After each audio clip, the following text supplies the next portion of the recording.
Waalaikumsalam warahmatullahi wabarakatuh. Orang tua saya, ayah saya, sering ikut rombongan ziarah Wali Songo.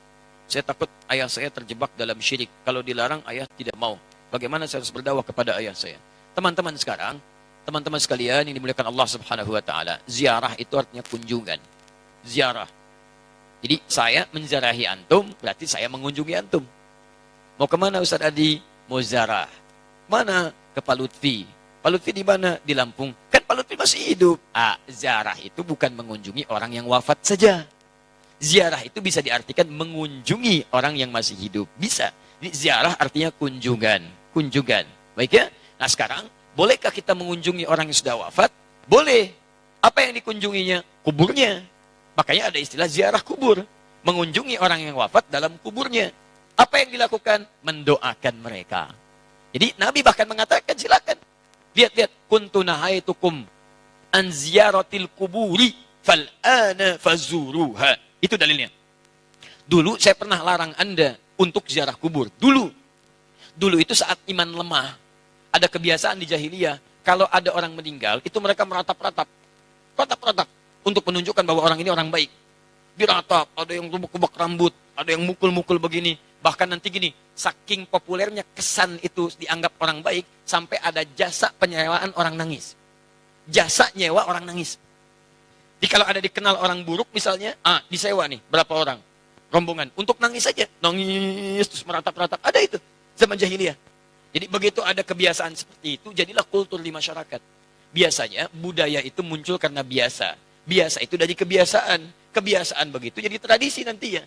Maka ketika ada tradisi itu kuat di masyarakat, iman mulai lemah. Di awal-awal, iman masih lemah maksud saya. Karena masih lemah, belum ada penguatan tauhid yang kuat, muncul kebiasaan itu, maka dilarang oleh Nabi SAW untuk sementara waktu ziarah kubur. Larangan datang. Kenapa dilarang? Bukan gak boleh ziarah.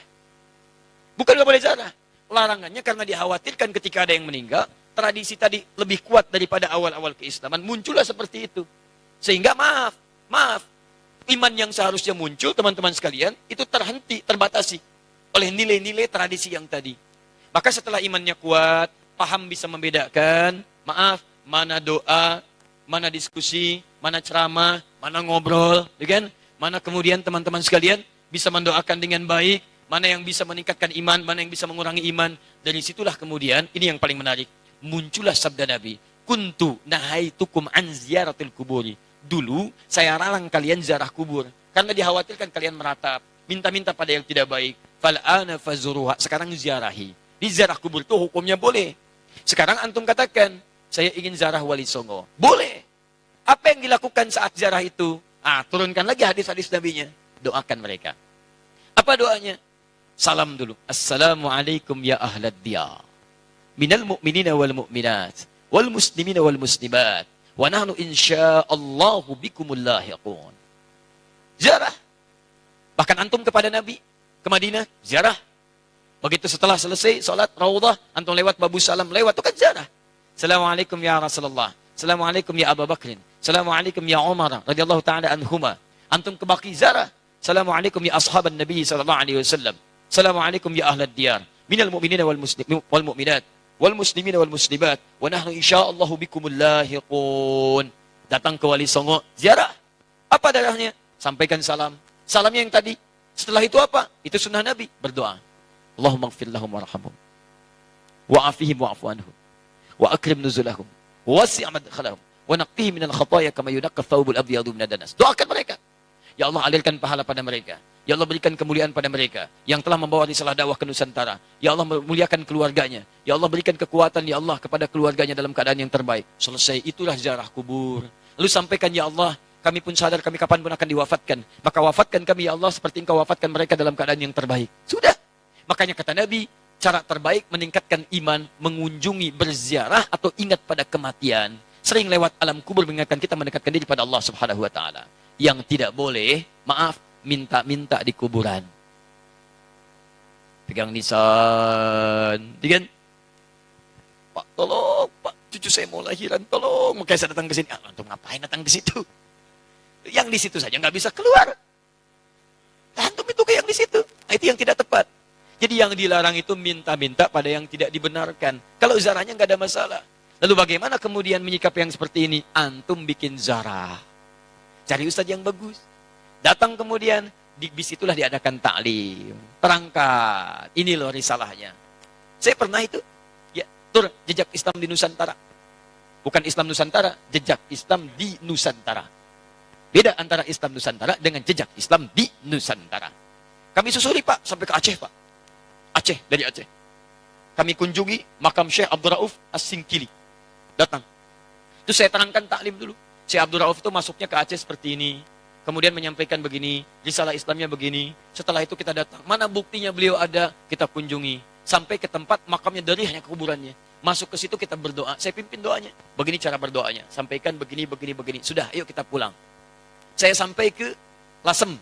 Untuk menelusuri jejak Islam di Nusantara ke arah wilayah Jawa Tengah sampai ke Jawa Timur. Nah, ujung Jawa Tengah ke Lasem, saya tunjukkan. Ini dulu ada Sunan Bonang di sini. Teman-teman sekalian, nama aslinya ini. Asalnya begini, ininya begini.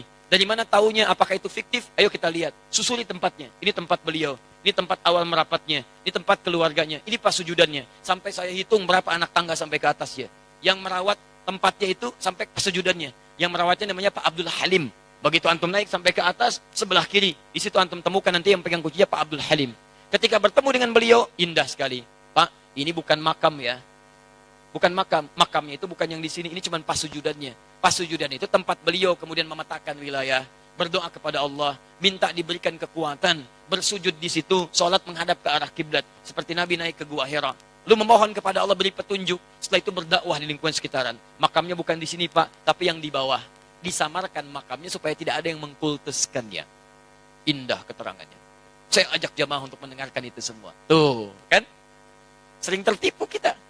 Makanya ditutup tuh pas sujudannya juga supaya tidak ada yang mengkultuskan itu. Cuman lihat ke situ, baik, terangkan. Kalau sudah seperti itu, enak taklim kita aja. Di sejarahnya paham, ada tokohnya, ada bekasnya, kemudian kita mendoakan, setelah itu kita pulang. Selesai. Jadi kita itu tidak harus saling mencolok, gak ada wali songo, begini.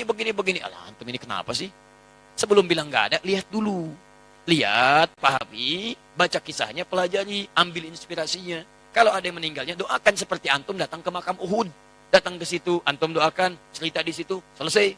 Seperti antum datang ke makam Nabi, berdoa di situ, bahas sekitarannya, pulang, selesai. Itulah teman-teman sekalian. Jadi kita ambil cara yang hikmah. Jelas ya? Jika ada jawaban yang tadi saya sampaikan benar, ukurannya sesuai dengan Al-Quran dan Sunnah, silakan amalkan. Berdasar pernyataan para ulama. Tapi jika ada yang keliru, maka antum sampaikan, karena itu mutlak dari kelemahan saya. Begitu disampaikan dan saya cek saya salah, saya tidak akan malu untuk mengatakan maaf saya keliru. Ya, pendapat ini yang benar. Silakan ambil pendapat ini, tinggalkan pendapat saya, lemparkan ke tembok, jangan pernah dipakai lagi. Ya, ambil pendapat yang terbaik dan disitulah kemudian kita amalkan sesuai dengan ketentuan Allah Subhanahu wa taala. Subhanakallahumma bihamdika asyhadu an la ilaha illa anta astaghfiruka wa atubu ilaik wa akhiru da'wana alhamdulillahi rabbil alamin. Wal 'afwu minkum. Assalamualaikum warahmatullahi wabarakatuh.